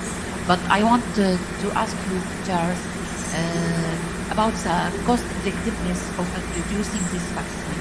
We don't see any study about this, because introducing anything we have to know about the cost effectiveness. And I want also to know where this vaccine is already approved in the country, Western countries and our Arab countries, where they introduce it and use it already. And I think at the beginning of introducing this vaccine, I think it is at least for high-risk people who have comorbidity other disease, like diabetes or heart disease or lung disease, because I think it is post vaccine. So I think at least to high, not to health people. And other countries, when they introduce it, they adopt it above 60 or 70 or one dose every season or two doses, because this is related to the process. Thank you so much. Regarding health economics, CDC made a health economic analysis on the use of this vaccine in the US population for certain age groups, and they came to the conclusion that it's cost effective. So this has been done, and you probably have to translate the data to other populations, but you will always come in with the same calculation. I just mentioned to you before, we have 12,000 hospitalizations due to RSV per season, and that is costly. So this certainly outweighs the cost of the vaccine. That's the first point. The second point was general recommendation. We have recommendations throughout Europe. Some countries have 75 plus general for all and 60 plus with comorbidities. We have even a country like Austria where we have a recommendation 60 plus for all and 18 with comorbidities off-label currently, but they already have a recommendation for that. The vaccine is licensed in the US and Canada, also Australia, but also I think Thailand and some other Asian countries like Taiwan, but it's rolling out everywhere now. So, and also in the Gulf region, it's licensed in Bahrain and Dubai. It's not annually, just to add, as you mentioned, it's now the data has shown that it's good for 3 years. And I just wanted to stress it in the cost. This is the people who are admitted at distance. And we're missing a lot. This is in Germany. Here, and how much you can valuable of the people, the elderly, to mortality or to admit it in the ICU. I think it's really valuable. Within one mortality, that is a lot. It's intangible, saving money. So I think it's really effective. We are underestimating how much is the disease, the prevalence of the disease. If we start to study it now, we will see it more and more. And I think it's costly effective, saving life, prevent elderly from ICU or the hospital. It's priceless. You say it is licensed, but it does not mean that already they use it. They added to the vaccine schedule for elder people. Like UK has also 75 for everybody. Some of the European countries have already adopted it for general recommendation, and usually vaccines are reimbursed in Europe. So throughout Europe we have recommendations now already. And also in the US you have recommendation, and Australia the recommendation is still pending, but they are using it also a lot now. So it's coming everywhere. The US is recommended, as if I showed the presentation, above 75 and 60 more than with comorbidity. ADA, the diabetic, they recommended, the asthma, the COPD institute, all they recommended at age of 60. So the clear for sure above 75, everyone recommended, above 60 with comorbidity like diabetes. And I want just to remember, just review how many of your patients above 60 and doesn't have comorbidity. The percentage is low, that's not. Most of the above 60 in our community, they have some comorbid condition. I believe the majority of them, they will be benefit with their current recommendation. But if you want to stick with the recommendation, if you have 60 to 75 with no comorbidity, you may discuss it with them or wait. There's one more point which I want to highlight, which you mentioned in your talk, which is not included in this health cost in the analysis of the costs. This is the important cofactor which RSV plays. RSV, we have a very nice study due to our monitoring. We see the annual RSV waves, then the break during the pandemic, and then it goes up again. And then we were looking at the number of invasive pneumococcal infections, and they really match the RSV waves every year, which means if you prevent RSV, you stop the invasive pneumococcal infections as well, because RSV is a door opener. You open the mucosal layers for the invasion of bacteria. So probably the benefit which you get by using it a lot is much higher than what we just calculated, because we can also prevent secondary infections, as you mentioned. Any other questions on the floor? Yeah, please go ahead. Assalamu alaikum, Dr. Abu Ubaida, medicine from Prince Sultan, in Medical City. So actually my concern is about reduced immunogenicity for the co-administration, especially with the quadrivalent flu vaccine, and increase in reactogenicity. And if we know that actually, especially the case of acute encephalomyelitis, which occur during the studies, happen when they are co-administered together. However, from the other side, we know that most disease actually spread on the season, start from October to March. So I'm not sure if we have to space it by 1 month or we have to co-administer. I know a lot of bodies, they recommend the co-administration, but still this sometimes may actually influence or affect the acceptance of the vaccine by the public. I mean, you have to discuss with your patient whether he wants both vaccines at the same day. But co-administration is a strategy which we've been using for many years, and especially co-administration of flu and also pneumococcal vaccine has been done and recommended for many years. So now we have RSV, you can co-administer with flu, and we've already started it, and we have recommendations from our NITEX to use any visit to the doctor's office for maximum use. So whenever you have the patient in front of you, use both arms, and this saves you one additional visit. And there is no risk whatsoever and no evidence whatsoever that you would increase the reactogenicity and also the problem for the patient. So it's all well tolerated. And I do not see any concern about co-administration.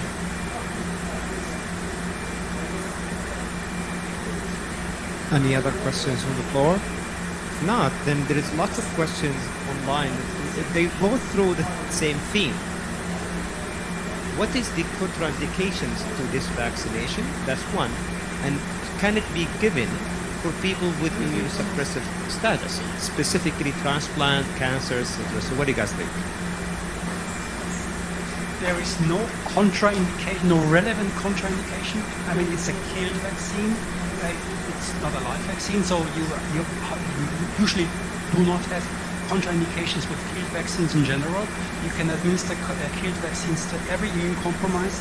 There's never a risk associated with it. You may end up with a lower efficacy. That is the only problem which you may experience, but there is no contraindication. Regarding the use of these vaccines in certain immune-compromised populations, there are additional data coming up in the next couple of months for various groups, like we had it with the zoster vaccine. The zoster vaccine has data on transplants, on bone marrow transplant, organ transplants, bone marrow transplants, in hematopoietic, in hematologic malignancies, and also now we have data on various autoimmune diseases. So these data will come in the next couple of months, but be reassured, immune-compromised condition is not a contraindication for this vaccine, and patients will benefit because they are at a high risk for developing severe complications due to RSV. I believe this will be more recommended for younger population to take it. For elder, we will wait for the data, but there the most people will benefit from the vaccine. So just the safety, I think it's safe and no contraindication. So just waiting for the data, but they're the people that we're supposed to focus on to get the vaccine. I do agree, and probably when it comes into the immune-compromised population, we have to weigh the risks and benefits, and also we have to decide about the timing when to give it after the chemotherapy and the transplantation. Any other question here? So I do have a question. It's a bit of a selfish question, but hey, healthcare providers can be selfish. Now, influenza is also mandated for us as healthcare providers to prevent spread. Do you feel in the next few years, or even now, this will be also mandated to us, especially that we are rounding on these people, the elderly people who have comorbidities. Are we mandated to take this vaccination to prevent that spread exactly like influenza? What do you guys think? Bit controversial. You are pediatric, I think it's must. I think for everyone, I think yes, especially if you're dealing with sick patient, with the pediatric to protect yourself and your. I think it's selfish for us. It's not from different angle. Like if you are exposed, you will expose it to your family. So I prefer to receive it and to be mandated if somebody hesitant. So why not? And a few years, hopefully it will be mandatory, and hopefully it will be combination. As Prof said, it's maybe next after 2 or 3 years it will become combination. I believe to protect ourselves, protect our patient, protect our family is a safe vaccine. I wish that. With our experience of vaccinations and healthcare providers, I have my doubts whether this will be successful. But it would be a good idea. I personally really agree that it should not only be the RSV, it should be flu, it should be pertussis, because you have the same issues with this transmissions in the healthcare settings. So, I mean, it's up to the physician, and he has sworn his oath, and that means. Though it's not up to the physician. It's come to but it's certainly a point worth considering, and I think we should discuss that whether healthcare providers should be vaccinated as well against all these transmissible diseases, especially in oncology or so. And I do believe if you're dealing with geriatric people, so me as a pulmonologist, I feel that certain specialties needs to be vaccinated, not only to protect yourself and your loved one, but also for the patients admitted to the hospital with chronic diseases, not to spread such viruses to them. That's what I believe. That's why I thought about this in terms of influenza, etc. Dr. Lai, because this question was asked multiple times, currently the Ministry of Health, what's their recommendation for RSV? So where to get it, who to give it, and how often? Please, can you just reiterate on this, please? Yeah, I think, as I mentioned, that we are lucky in our country that they are leader in the country that provide it for. So it's Ministry of Health, they provide it for everyone above 60 with comorbidity. So this mention highlight above 60. So if you are above 60, you go to your primary health care or contacted your primary health care, and you will have it. As Shingrix, we've been lucky that we have it, and it was easy, and it was advertised a lot, and RSV will be advertised. So the government make it really easy. It will be in all primary health care. I think as I know now, they have more than one vaccine, more than one company. So they provided with the GSK vaccine, they give good amount as a start, and when they finalize the coating and the efficacy study, it will be provided. For now, if you want it, you go to Ministry of Health and you will get it. Soon, I believe GSK will give a good offer and it will be available. For anyone who want it, it's available now in primary health care. I'm not sure if there will be shortages if a lot of people go, but I know now it's available, and I'm sure there is a lot of amount will coming. If you go for private, it's there. If you come like in King Faisal Hospital, we have it, and I believe most of it is from the GSK, and as we mentioned, it's safe. It for sure will be provided. For now, anyone want it now, it's available in primary health care. Just go to your primary physician and you will get it. And I'm sure the country, the government, Ministry of Health will provide it for longer time, and every year it will be provided.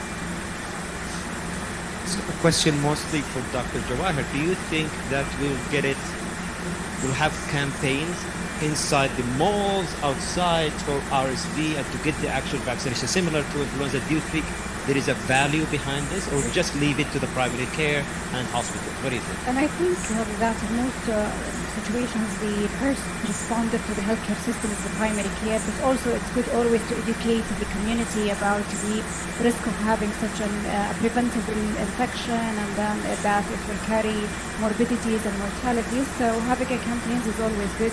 And a few days ago, I went through the Ministry of Health Twitter, and they already started to tweets about the RSV vaccine? Campaign in the era now after COVID is really, really important. We have example with the Shingrix. I'm telling you, in primary healthcare, if they have clinic, patient come and asking about the vaccine. When we come to discuss about flu vaccine, there is a huge resistance. So the campaign, I think, is a must. And we need, as primary care provided, as collaboration with the drug, the pharmacy company and the hospital and the private sector, I think we need to educate about the importance. It's helping a lot to get the message from different ways. They hear it in the radio, they see it in the mall. It will become easy barrier because we know in the primary healthcare we are busy with a lot of things, especially in geriatric patients. They come with a lot of comorbidity, a lot of questions, blood tests, so you don't have a lot of time to convince him about the vaccine. So if the patient come to my clinic and is already ready, it will help me a lot to give him the vaccine. I think the power now is in the social media rather than having like physical campaigns in the mall. Exactly what happened with the shingle vaccine, because they got one of the influencer who talked about this, and every single person knows about it, and they come to the clinic to get that specific vaccine. When I had the severe asthma clinic, I try my best to convince patients to get the influenza vaccine, and they don't. And especially with this vaccine, you only have to give it once every 2 years, 3 years now, so it's a possibility. So I think we should work harder in terms of campaigns to our population.